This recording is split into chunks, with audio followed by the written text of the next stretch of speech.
오늘 말씀 누가복음 10장 1절에서 20절인데 좀 길지만 같이 보도록 하겠습니다. 시작.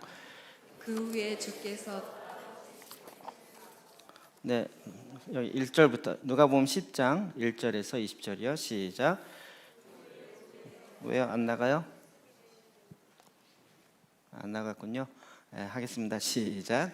그 후에 주께서 따로 70인을 세우사 친히 가시려는 각 동네와 각 지역으로 둘씩 앞서 보내시며 이르시되 추수할 것은 많되 일꾼이 적으니 그러므로 추수하는 주인에게 청하여 추수할 일꾼들을 보내주소서 하라. 갈지어다 내가 너희를 보냄이 어린 양을 이리 가운데로 보낸 바 같도다. 전대나 배낭이나 신발을 가지지 말며 길에서 아무에게도 무난하지 말며 어느 집에 들어가든지 먼저 말하되 이 집이 평안할지어다 하라. 만일 평안을 받을 사람이 거기 있으면 너희의 평안이 그에게 머물 것이요 그렇지 않으면 너희에게로 돌아오리라. 그 집에 유하며 주는 것을 먹고 마시라. 일꾼이 그 삭슬 받는 것이 마땅하니라. 이 집에서 저 집으로 옮기지 말라. 너희를 영접하거든 너희 앞에 차려놓은 것을 먹고 거기 있는 병자들을 고치고 또 말하기를 하나님의 나라가 너희에게 가까이 왔다 하라. 어느 동네에 들어가든지 너희를 영접하지 아니하거든 그 거리로 나와서 말하되 너희 동네에서 우리 발에 묻은 먼지도 너희에게 떨어버리노라. 그러나 하나님의 나라가 가까이 온 줄을 알라 하라. 내가 너희에게 말하노니 그 날에 소돔이 그 동네보다 견디기 쉬우리라. 화 있을진저 고라시나 화 있을진저 벳세다야. 너희에게 행한 모든 권능을 두로와 시돈에서 행하였더라면 그들이 벌써 베옷을 입고 제에 앉아 회개하였으리라. 심판때에 두로와 시돈이 너희보다 견디기 쉬우리라.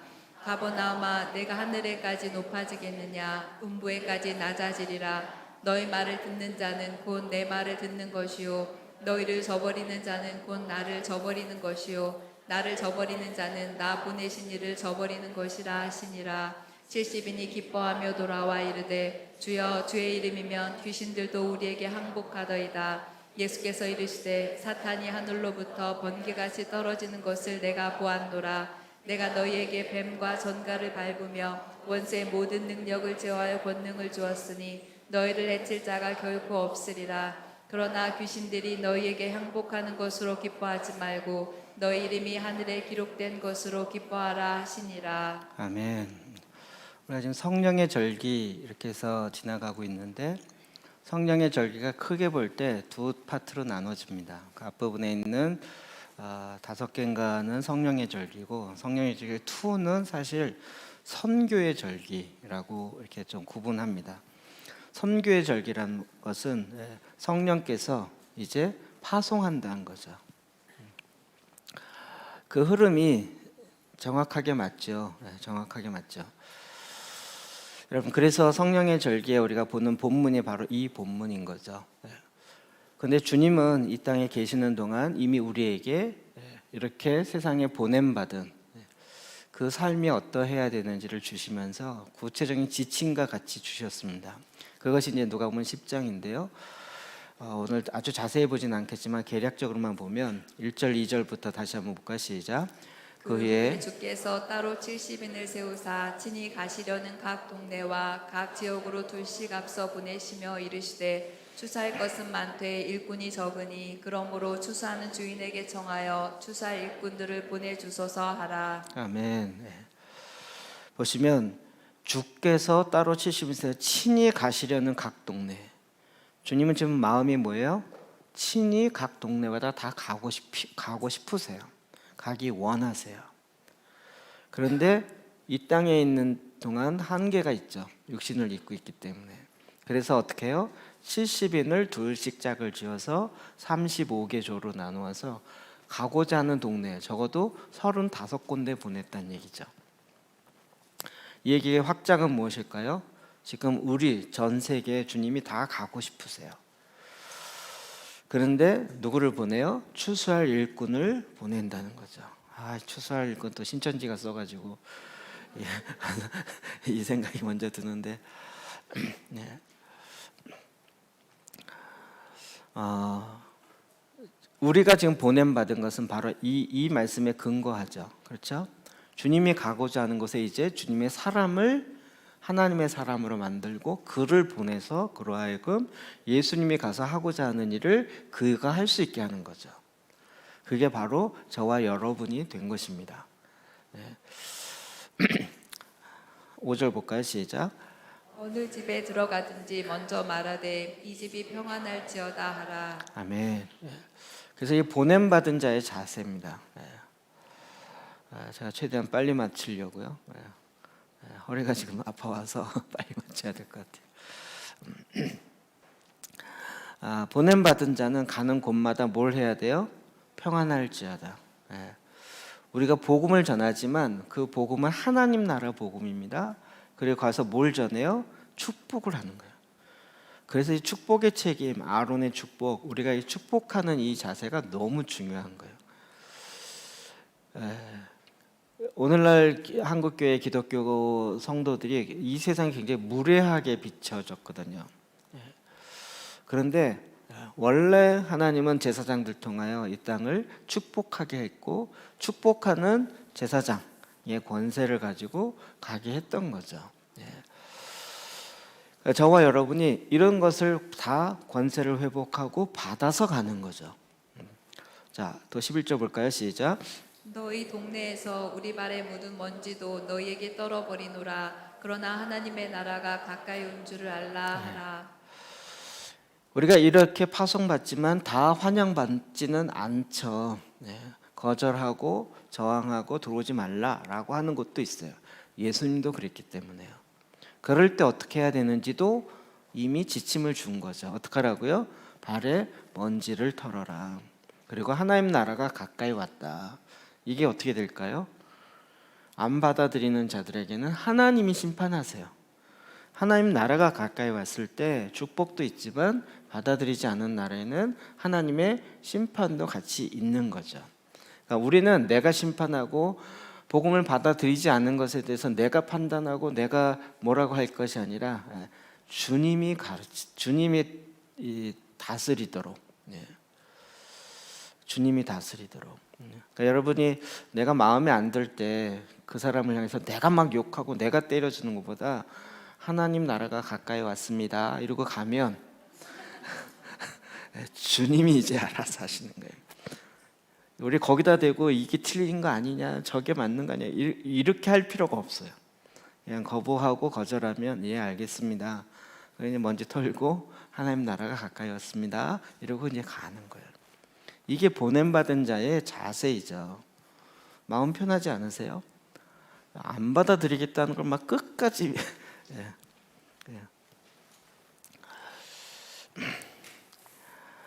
19절 20절 봅시다. 시작. 내가 너희에게 뱀과 전갈을 밟으며 원수의 모든 능력을 제할 권능을 주었으니 너희를 해칠 자가 결코 없으리라. 그러나 귀신들이 너희에게 항복하는 것으로 기뻐하지 말고 너희 이름이 하늘에 기록된 것으로 기뻐하라 하시니라. 네, 우리 아까 읽었지만 그 앞에 고라시나 쭉 얘기를 하는 거죠. 하나님이 하나님의 사람들에게 능력과 권세를 부어주셔서 하나님의 나라를 증거하게 하고 하나님의 이 보냄받은 자로서의 사명을 이루게 해서 많은 기적을 이루게 하세요. 그걸 보고도 듣지 아니하고 행하지 아니하면 어떻게 돼요? 그 가운데 심판이 임하는 거죠. 이게 이제 책임과 함께 약간 두려움이 있어요. 여러분이 지금 이제 보혈기도, 시편기도, 초대교회 너무 좋죠. 이런 거 하니까 너무 좋죠. 이게 또 알고 그렇게 해서 조금씩 하니까 안 좋으세요? 좋죠. 근데 나중에 뭐가 따른다고요? 책임이 따른다는 거야. 그랬는데 아무 일 없었더라. 이거는 몰랐던 사람이 야단 맞는 것보다 좀 셀 수 있다라는 제식 농담입니다. 그럼에도 불구하고 우리의 자세는 지금 어떻게 돼요? 우리의 이름이 하늘에 기록된 것으로 기뻐하라는 거죠. 모든 건 어디에 포커스가 돼 있어야 돼요? 구원에. 내가 이렇게 능력이 있어. 귀신을 내어쫓고 원수를 제어할 능력으로 기적을 이루었어. 이걸로 하나님의 생명책에 기록되는 게 아니고 오직 우리의 이름이 생명책에 기록되는 그 믿음으로 말미암은 구원에 집중하는 거죠. 저 요즘에 이제 이런 글들을 계속 보면서 초대교회 영적 아비들이 이런 글이 있어요. 여러분 오해하지 말고 들으세요. 그래서 영적 아비들이 했던 얘기 중에 하나가 뭐냐면 은사에 너무 집중하지 마세요. 우리의 마음을 빼앗아가요. 은사가 잘못됐다는 얘기 아닙니다. 근데 너무 신기하고 너무 놀랍잖아요. 귀신을 먹었는데 도망가고 막 묶이고 이렇게 되니까 와, 내가 뭐가 진짜 된 것 같거든요. 그럼 귀신 들린 데만 막 찾아가고 싶은 마음이 들어요. 내가 이런 권세가 있다 이렇게 되니까. 근데 거기에 집중하다 보면 내 속사람에 집중을 못하게 된다는 거죠. 그러니까 그걸 하지 말라는 것이 아니라 성령께서 하실 때 하지만, 그러나 집중은 어디가 돼 있어야 돼요? 나 자신의 속사람에 집중돼 있어야 된다는 거죠. 그럼 이것이 이제 하나님께서 보냄 받은 자의 자세들이에요. 아까 5절에 잠깐 이야기 안 했지만 이 집이 평안할지어다. 가는 곳마다 희한하게 평안의 사람이 있어요.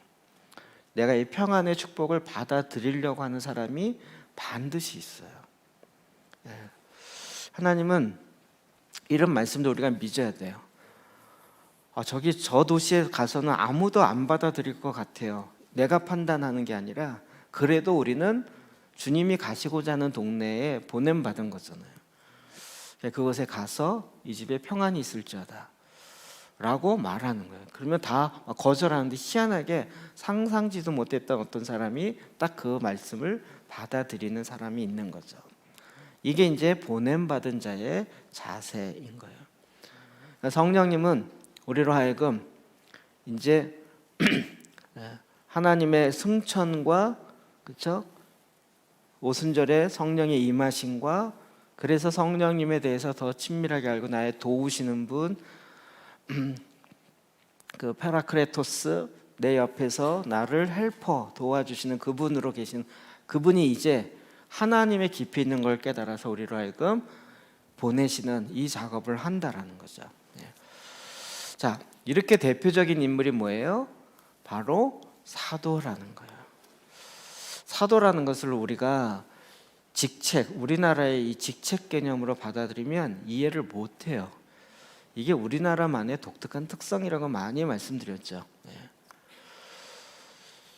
지금도 그러니까 우리 TV나 이렇게 외국 영화 보면 친하면 뭐라고 그러죠? 이 목사님 이렇게 부르지 말고 야, 진 이렇게 불러 이러는 거잖아요. 그냥 애칭 같은 거 있잖아요. 친할 때 그렇게 얘기하잖아요. 이렇게 영화 같은 데 보면. 우리나라 그렇게 하면 어떻게 될까요? 우리 우진 형제 나를 부를 때 이제 진이라고 불러 이렇게. 아이고 허리야. 웃기지 말아야지. 그냥 넘어갈게요. 근데 그런 것이 우리나라는 참 통용이 안 되잖아요. 굉장히 질서라 그럴까 이렇게 중요하기 때문에. 그런데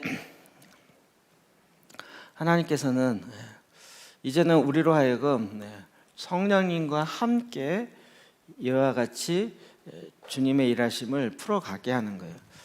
그 대표적인 인물이 사도들이라는 거예요. 왜 사도라 그랬을까요? 보내심을 받았기 때문에. 여러분 명사와 형용사가 동시에 같이 쓰는 게 히브리어거든요. 그러니까 이름 안에는 형용사도 있고 명사도 있는 거예요. 제가 이거 설명할 때마다 얘기하죠. 주먹 쥐고 일어서 늑대와 함께 춤을 영화. 그게 뭐죠? 그 남자 주인공의 이름이잖아요. 늑대와 함께 춤을. 그러니까 인디언들이 사람의 이름을 지을 때 어떤 행동을 해서 그 동사를 갖고 와서 그거를 명사화한 거죠. 이름으로. 그래서 구약에 있는 성경의 말씀이 그렇다는 거예요. 사도다, 보냄을 받았다라는 거예요. 근데 우리는 막 목사보다 높은 사도 막 이렇게 생각하니까 정말 메시지를 놓쳐버린다는 거예요. 자, 그렇게 보냄을 받은 대표적인 두 분이 계십니다. 갈라디아서 2장 7절부터 9절 시작. 도리어 그들은 내가 무헬레자에게 복음 전함을 맡은 것이 베드로가 할례자에게 맡음과 같은 것을 보았고 베드로에게 역사하사 그를 할례자의 사도로 삼으시니가 또한 내게 역사하사 나를 이방인의 사도로 삼으셨느니라. 또 기둥같이 여기는 야고보와 게바와 요한도 내게 주신 은혜를 알므로 나와 바나바에게 친교의 악수를 하였으니 우리는 이방인에게로 그들은 할례자에게로 가게 하려 함이라.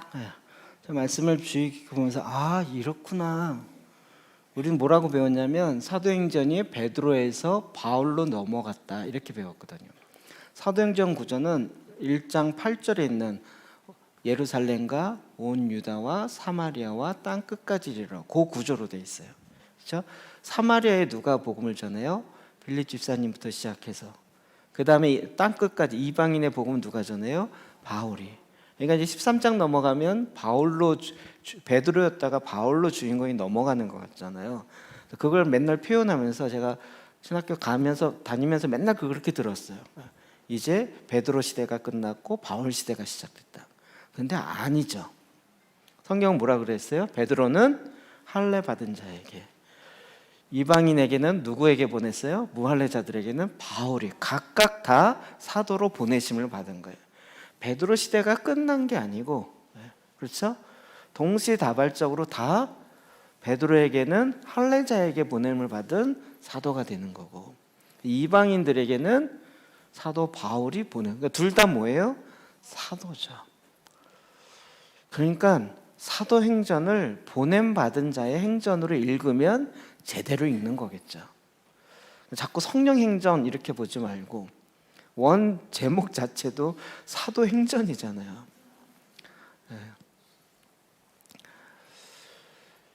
그래서 유대인들에게도 보냄받은 자, 이방인에게도 보냄받은 자. 그러니까 베드로와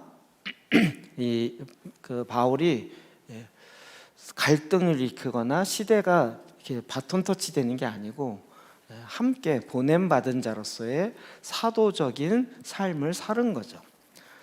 자, 고린도후서 11장 13절이요. 시작. 그런 사람들은 거짓 사도로 속이는 일꾼이니 자기를 그리스도의 사도로 가장하는 자들이니라. 벌써 1세기에 자기 자신을 사도라고 가장하는 자들이 있었다는 거예요. 자칭 사도하는 거짓 사도요. 1세기 있으면 지금도 있을까요? 없을까요?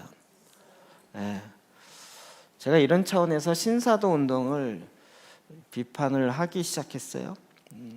사람을 비판하고자 함이 아니라 오늘날 저는 사도적 사명을 가지고 보냄받은 그런 직임과 역할이 있다라고 믿어요. 근데 그 사도는 어떤 사람이 되어야 되느냐? 그렇죠? 보냄받은 자들인 거죠. 그런데 그냥 이게 직책의 질서의 하이라키처럼 사도 있고 선지자 있고 목사 있고 이렇게 수직적으로 놔버리고 내가 사도다라고 이야기하는 것처럼 정말 그러면 사도로서 어디에 보냄받았는데요? 이러면 없어요. 사도로서의 보냄받는, 사도라는 말 자체가 보냄받았다는 거잖아요. 그래서 너무나도 안타까운 일들이 많이 있는 거죠. 정말 오히려 더 보냄받은 일들을 많이 놓쳐버리는 거예요. 그런데 여기에 핵심적인 것은 누가 사도냐 이런 얘기가 아닌 거예요. 그래서 저는 1세기에 우리 교단의 신학적 입장과 다르지만 12명의 사도만 있다라고 생각지 않아요. 성경의 원어와 그런 걸 다 찾아보면 거짓 사도, 자칭 사도, 12명의 사도만 있었으면 뭐라 그래요? 가갖고 내가 12명의 사도 중에 뭐 안드레인데 이러면서 거짓으로 얘기했다는 거잖아요. 그게 웃기지 않을까요? 12명 대부분 다 알고 있을 텐데 몰랐기 때문에 안드레인 줄 알고 이렇게 했다가 나중에 거짓이다 이렇게 드러났을까요? 그게 아니라 이렇게 보냄받은 많은 사도들이 있었다는 거예요. 심지어는 제가 대학 다닐 때 여자 사도도 있었다. 여자 사도도. 여기에 대한 논증이 굉장히 많이 있어요. 근데 이제 그렇게 얘기하면 우리 교단 내에서 굉장히 이제 어려움이 많이 일어나니까 야, 뭐 그런 학설이 있다. 뭐 이렇게 얘기하고 넘어가는 거예요. 자, 그러니까 우리는 지금 누가 사도냐 이런 거에 집중하니까 그래요. 근데 그거보다 보냄받은 자예요. 예. 보냄받은 자의 이 의식과 삶, 이거 누가 행한다고요? 성령님이 행하신다고요. 계시록 2장 2절 볼까요? 시작. 내가 내 행위와 수고와 내 인내를 알고 또 악한 자들을 용납하지 아니한 것과 자칭 사도라 하되 아닌 자들을 시험하여 그의 거짓된 것을 내가 드러낸 것과. 그렇죠. 초대교회 자칭 사도라는 자가 계속 일어났어요. 그래서 그것을 시험해서 거짓된 것을 드러내는 것을 칭찬하시는 거죠. 그런 면에서 우리는 내가 사도다 아니다 이런 것에 집중하지 않고 지금 보냄 받았다는 거예요. 성령님 우리에게 임하셔서 우리로 하여금 이것들이 다 준비되어지면 내 정체성 회복되어지고 권세가 무엇인지 알고 그걸 주님의 뜻대로 사용할 줄 알고 하나님 말씀하시면 즉각 순종할 줄 알고 그렇게 해서 되어지는 사람들은 어떻게 돼요? 이제 주님의 부르심의 사명에 따라 보내는 거죠. 히브리서 3장 1절에 시작. 하늘의 부르심을 받은 거룩한 형제들아 우리가 믿는 도리의 사도이시며 대제사장이신 예수를 깊이 생각하라. 그러면 사도 중에 가장 첫 번째 사도가 누굴까요? 우리는 베드로라고 많이 들었어요. 근데 누구예요? 예수. 왜요? 예수님이 바로 하늘로부터 이 땅에 보냄받은 자라는 거죠. 그러면 우리는 어떻게 될까요? 우리도 예수 그리스도 안에 있는 자로서 이 땅에 다 보냄받은 자가 되는 거죠. 그러니까 누구는 사도고 누구는 아니다 이런 개념이 아니라는 거예요. 1차적으로. 제가 이게 정리되면서 선교사라는 것도 그냥 저는 이게 미리 정리가 됐어요. 여러분이 잠깐 제가 선교사님들 너무 무시하는 거 아닌가 이렇게 오해하는 경향이 있는데 우리가 얘기하는 선교사는 해외에 보내심을 받은 자. 저는 어디에 보내심 받았어요? 국내에 보내심 받은 자. 저는 국내에 보냄 받은 선교사, 해외에 보냄 받은 선교사 이렇게 보는 게 맞다라는 거죠. 이 말 이해되시죠? 지금 선교사님 무시하는 얘기가 아니에요. 근데 이것이 마치 이렇게 상하 관계인 것처럼 보면 안 돼요. 그러면 여기는 엄청 헌신을 하는데 여기는 헌신 안 해도 돼라는 것을 받아들이는 꼴이 되는 거죠. 제가 계속 항변하는 거예요. 국내 사역이 더 힘들어. 해외 사역도 힘들지만 국내에서 하는 것도 이게 보통 여기저기 위아래 옆 눈치 볼 때가 너무 많아서 이게 힘들어. 이 얘기를 자꾸 하는 농담처럼 하는 게 그런 것이에요. 자, 이렇게 보냄을 받았다. 이게 아주 그러니까 유대인에게 할례 받은 자에게 보냄 받은 자와 이방인 무할례자들에게 보냄을 받은 이 두 축을 다 지금 바울과 베드로를 통해서 성령께서 이 역사를 일으키는 것을 우리는 말씀을 통해서 보게 되는 거죠. 이게 이제 보통 초대교회의 그림입니다. 저도 이거 보면서 제가 바울의 참수터 교회에 가봤다 그랬잖아요. 실제 갇혔고 그 다음에 목이 잘려지는 그곳이요. 지금도 그거 생각하면 마음이 찡하거든요. 근데 거기 바울의 그 갇혀 있었던 옥 사진도 한번 보여드리고 그랬죠. 사형당하기 전에 목 잘리기 전에 갇혔던 옥 그리고 거기서 좀 더 가면 실제로 목이 잘려서 있었던 거기에 기념교회가 있는데 목이 잘렸을 때 그 머리가 3번 튀었다 그래 3번. 거기마다 기념도를 세워놔서 한 것이 있어요. 저는 거기보다는 섬찟하니까 거기보다는 바울이 마지막 그 참수터를 향해서 걸어갔던 돌들이 있어요. 거기에 마음이 좀 더 찡하더라고요. 그런데 그 바울이 참수당했던 거기에 보면 희한하게 베드로가 거꾸로 십자가에 못 박혀 이렇게 장면이 꼭 있어요. 그래서 이걸 왜 여기다 갖다 놨지? 이해가 안 됐어요. 근데 이거 하면서 이해가 됐죠. 바로 요 시즌에 참 이렇게 십자가에 못 박혀 거꾸로 못 박혀 죽고 목이 잘려져 죽었지만 두 사람이 다 뭐예요? 죽은 날이 같은 날인 거죠. 7월 12일인가? 오늘 10일이죠. 같은 날인 거예요.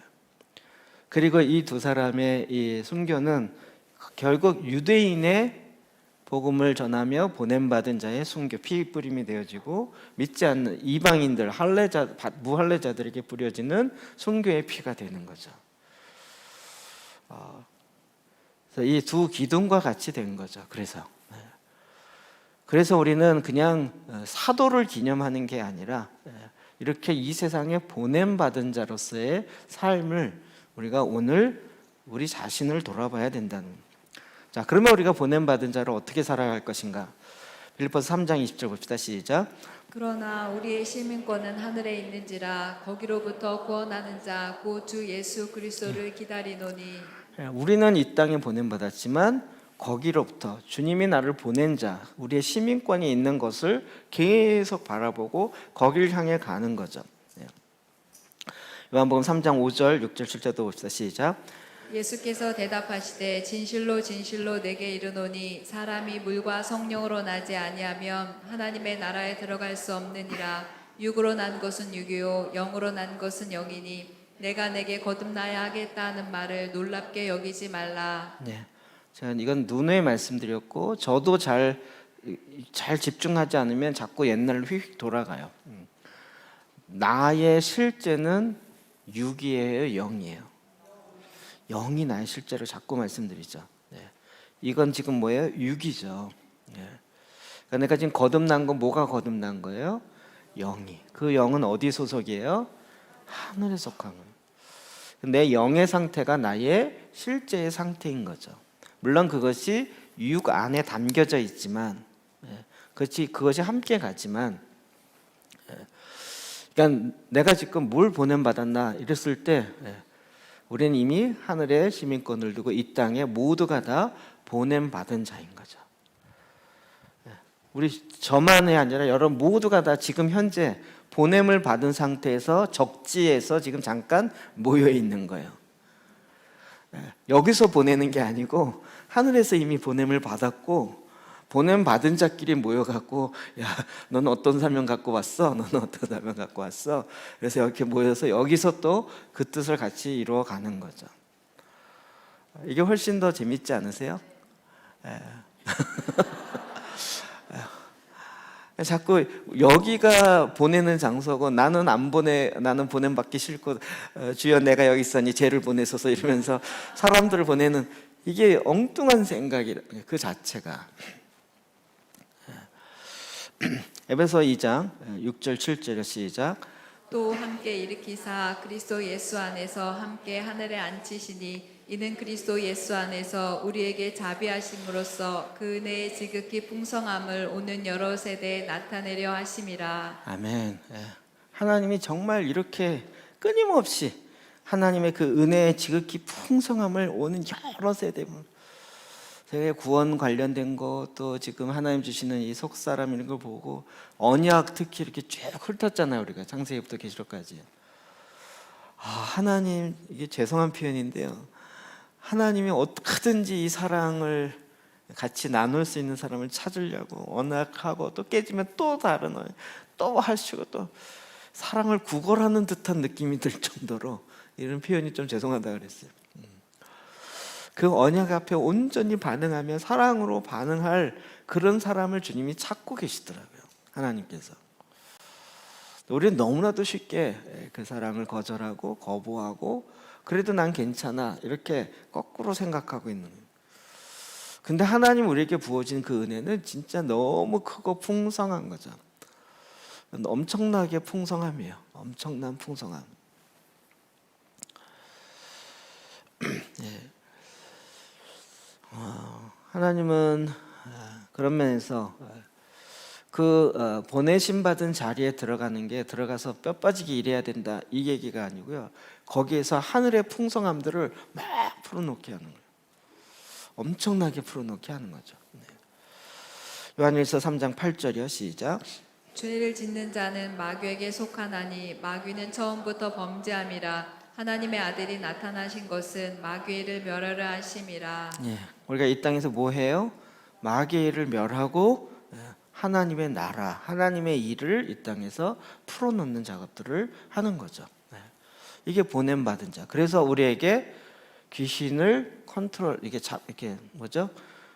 권세를 주신 거죠. 하나님 우리에게 주시는 세상은 몰라봐요. 그러나 하나님은 저와 여러분 가운데 지금도 엄청난 계획을 가지고 이 일을 진행하고 계신 거죠. 자, 우리가 이게 보냄받았다라는 사도의 마음을 갖는 것이 얼마나 중요한가. 이 본문은 지금 금요일 날 했던 본문이에요. 다시 한번 읽어봅시다. 시작. 예수 그리스도의 사도 베드로는 본도 갈라디아 갑바도기아 아시아와 비두니아에 흩어진 나그네 곧 하나님 아버지의 미리 하심을 따라 성령이 거룩하게 하심으로 순종함과 예수 그리스도의 핏부림을 얻기 위하여 택하심을 받은 자들에게 편지하노니 은혜와 평강이 너희에게 더욱 많을지어다. 아멘. 흩어진 나그네. 우리의 정체성은 흩어진 나그네. 목적을 향해서 가는. 우리가 보통 이제 산에 등반을 하면 가다가 사람 만나잖아요. 들어가는 입구에도 만나고. 그러면 만났을 때 무슨 얘기하세요? 몇 살이니? 이렇게 안 물어요. 뭐 하세요? 이런 거 묻지도 않고. 왜요? 그냥 얼마나 가야 돼요? 뭐 가셨어요? 이러면서. 왜요? 목적이 거기니까. 나그네로 지금 저 목표를 향해서 가기 때문에 만나갖고 무슨 서열 정리해야 되고 따지고 이러지가 않아요. 그냥 사람 만난 것 자체로 반가울 뿐이지. 그렇게 우리가 이 땅에서 사는 거예요. 여기에서 우리가 뭔가를 결정해서 영원토록 갈 게 아니거든요. 그 어디도. 우리가 보냄받은 자, 그것을 다른 말로 바꾸면 나그네와 같다는 거예요. 그래서 하는 일이 더덥고 뭐 쓸데없다 이 얘기가 아니라 나에게 주어진 그 사명을 온전히 딱 이루고 가면 되는 그것이 우리의 삶의 패턴인 거죠. 베드로전서 1장 17절이요. 시작. 외모로 보시지 않고 각 사람의 행위대로 심판하신 이를 너희가 아버지라 부른즉 너희가 나그네로 있을 때를 두려움으로 지내라. 나그네로 있으니까 책임지지 않고 내 마음대로 한다 이게 아니라 나그네로 있을 때 하나님이 나를 보낸 그 사명을 온전히 이루기 위해서 두려움으로 지내라는 거예요. 두려움으로.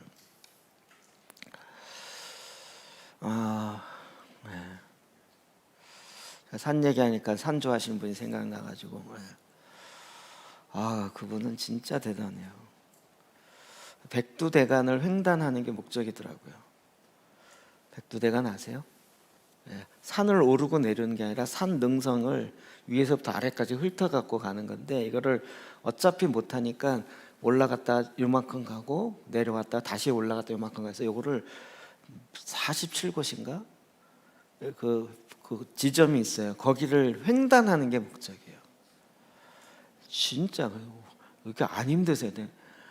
힘들죠. 그 표현이 너무 있어요. 허파가 입 밖으로 들어왔다 나왔다. 근데 왜 그렇게 하세요? 그게 그 백두대간을 횡단하는 거예요. 산 좋아하는 사람이 이 개념이 달라요. 우리처럼 이렇게 정상에서 야호 이게 아니고요. 정상 올라서 거기서부터 시작해서 이제 능성을 타기 시작해가지고 어느 지점까지 그리고 이제 그 다음에 또 하면 이 정상에 올라가서 거기서부터 또 이제 이렇게 가는. 우리가 지금 약간 패턴이 그래야 되는 거예요. 어디 올라갔다 거기에 이게 아니고 거기서부터 시작이라는 거예요. 이제 능성을 타기 시작하는 거예요. 그러니까 이게 이 능성 탄다는 건 좌로나 우로나 잘못하면 양쪽 다 떨어진다는 거예요. 그렇죠? 약간 지금 저와 여러분이 그래요. 지금 우리가 능성을 타고 있어요. 오늘 아침에 했던 설교도 그렇고요. 지금 하고 있는 일들이 굉장히 중요한 일인데 능성을 타고 있어요. 까딱 잘못하면 좌측으로 떨어지거나 까딱 잘못하면 우측으로 떨어질 그 가능성이 되게 많지만 그 능성을 타고 계속 이렇게 지금 하나님 인도하심을 향해서 가고 있어요. 느끼시나요? 조금은 뭔 얘기인지 아시겠죠? 그래도 산 정상을 헥헥거리면서 올라가는 것보다 능성 타는 게 훨씬 재밌어요. 히브리서 11장 13절이요. 시작. 이 사람들은 다 믿음을 따라 죽었으며 약속을 받지 못하였으되 그것들을 멀리서 보고 환영하며 또 땅에서는 외국인과 나그네임을 증언하였으니. 네, 이 땅에서 외국인 나그네. 그러니까 이 하나님의 유업이요, 내 때 다 이루어지는 게 아니라 바톤 터치예요. 내가 그렇게 받고 나도 또 다음 사람에게 바톤을 주어줘야 되는 거예요. 그러니까 이게 내가 거기에 있는 동안 나그네, 외국인 이렇게 되는 거예요. 그러니까 우리가 지금 이 사명을 가져야 돼요. 우리가 지금 보혈기도 이거 내가 주구장창해서 온전히 이루리라, 이룰 뿐만 아니라 어떻게 해야 돼요? 물려야 되는 거죠, 나그네로. 그러니까 거기까지 생각하고 일하는 거랑 내가 그냥 정상만 올라가리라 이거랑은 또 다른 이야기인 거예요. 우리는 외국인, 이 땅에 와 있는 이주민과 같은 자들이에요. 우리가 그분들 향해서 뭐 그럴 게 아니고 똑같은, 사실은 이 땅에 보냄받은 자로서는 같은 입장이에요. 이거 히브리서 11장 믿음장이잖아요. 믿음으로 살았던 노아가 방주를 만들었어요. 보이지 아니하는 하나님의 말씀을 듣고 그랬어요. 그래서 방주가 심판하고 나서 끝났어요. 그 다음 뭐죠? 또 새로운 시작이죠. 우리도 마찬가지예요. 우리가 모든 일에 내 인생에 끝내버리겠다, 끝날 있지 않아요. 주님의 큰 그림의 완성을 향해서 우리가 한 부분의 퍼즐을 완성하는 거죠. 이게 이제 보냄받은 자랍니다. 베드로전서 2장 11절이요. 시작. 사랑하는 자들아, 거류민과 나그네 같은 너희를 권하노니 영혼을 거슬러 싸우는 육체의 정욕을 제어하라. 아멘.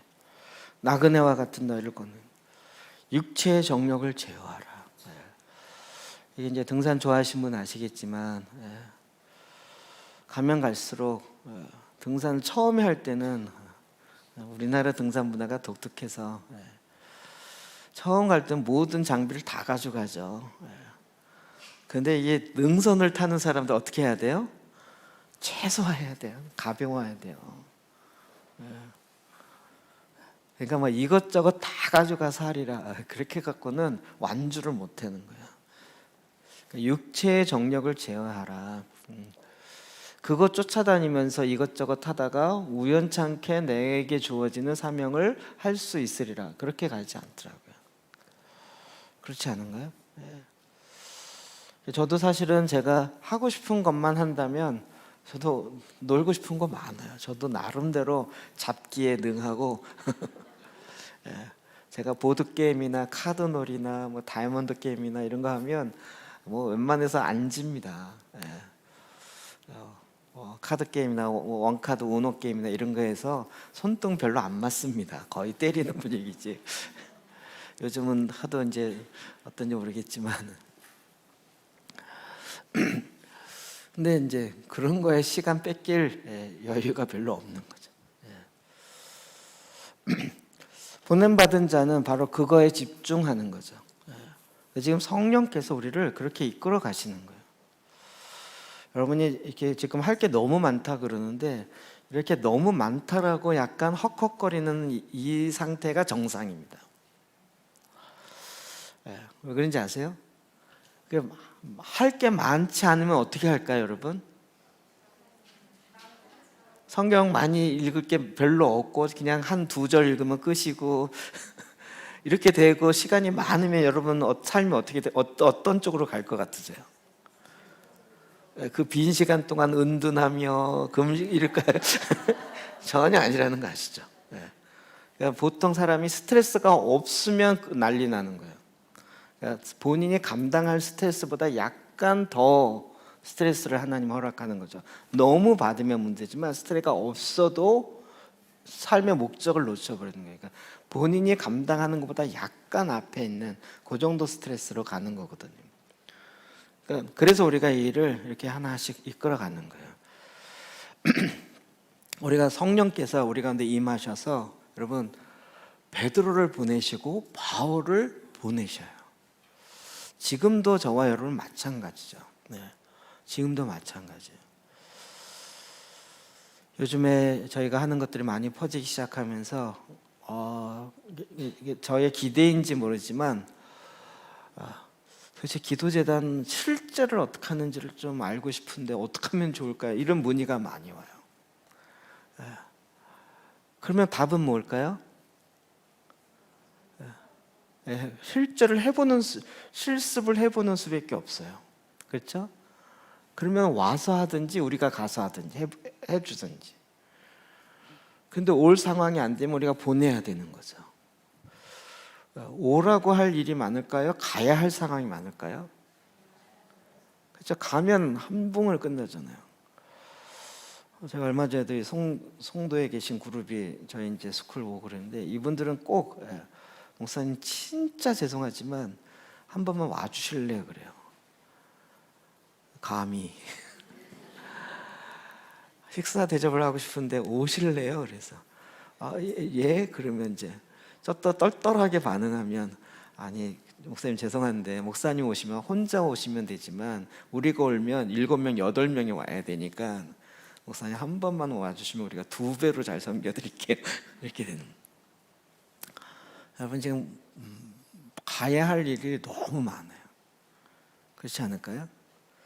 여러분 그냥 하는 거 보혈기도, 말씀기도, 뭐 시편기도, 그래서 어떻게 속사람의 집중 이런 것들이요 그냥 그것뿐만 아니라 우리가 지금 이 땅에 보냄 받은 자로서의 성령께서 이 일을 하시는 거죠. 준비하시는 거죠. 그럴 때 왜 나를 보냈습니까? 이러지 마시고 성령께서 나를 향하여 또 보낸다 그래서 난 갈 거야. 그래서 교회 옮길 거야. 뭐 이렇게 해석하지 마세요. 엉뚱한 사탄의 해석은 떠나가라 이러세요. 보냄 받으라 그랬지. 교회를 떠나갈 거야 이러라고 하는 얘기 아닙니다. 주님은 지금도 저와 여러분을 통해서 성령의 절기예요. 그렇죠? 그리고 선교의 절기예요. 제가 다시 말씀드리면 해외 나가서 선교해라. 물론 부르심을 받으면 그거 해야 됩니다. 그런데 그건 선교고 국내는 선교 아니다. 이렇게 되지 않습니다. 해외 선교, 국내 선교 둘 다 있는 것이고 하나님은 베드로를 국내 선교로 바울을 해외 선교로 둘 다 보냄받은 자로서의 삶을 살게 한 거예요. 그것을 우리가 다시 이 시즌에 보는 것은 그 사명으로 우리 자신을 다시 점검하고 돌아보는 시즌인 거예요. 성령께서 그러한 의미에서 말씀이 내 안에 성육신 이마에서 수치를 제하시고 지난주에 거처를 만들게 하시는 하나님의 성육신의 목적 자체를 우리에게 정확하게 부여하고 계신 거예요. 이거 갖고 이제 한 주간 새벽 예배 할 겁니다. 저와 여러분이 성령으로의 이끌림 받아서 보냄을 받았어요. 제가 이 말씀이 간증하려면 긴데 제목만 얘기하면 사도행전 1장 8절 읽다가 제가 신앙의 회의에 와가지고 교회 그만 나가려고 했다고 말씀드렸죠. 고등학교 2학년 때. 성령이 너에게 임하시면 권능을 받고 너희가 온 유다와 사마리아와 땅끝까지 내 증인 되리라. 너무 잘 알았던 말씀인데 그때 딱 이게 본 거예요. 성령이 너에게 임하시면 권능을 받고. 근데 내가 권능 받았나? 이 생각이니까 아닌 거예요. 그러면 성령이 아니었나? 일단 그때는 방언도 모르고 뭣도 모르고 그러니까 아님한 것 같아요. 그러면 나 그리스도인 맞나? 그랬더니 아닌 것 같은 거예요.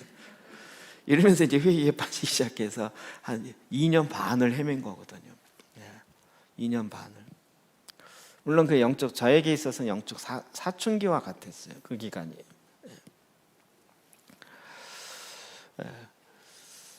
그러나 하나님은 성령이 너에게 임하시면 주님이 우리에게 권능을 부으시고 어떻게 해요? 보내시는 거예요. 이 작업을 우리 안에서 이루어 가십니다. 지금 저와 여러분은 계속 끊임없이 이런 하나님의 과정 가운데 있습니다. 그래서 구원의 절기에 우리가 한순간에 이 모든 것들을 다 이루는 건 아니라 할지라도 하나님의 일하심을 우리가 보면서 이 표대를 향하여 달려가시길 주의 이름으로 축복합니다. 기도하십시다.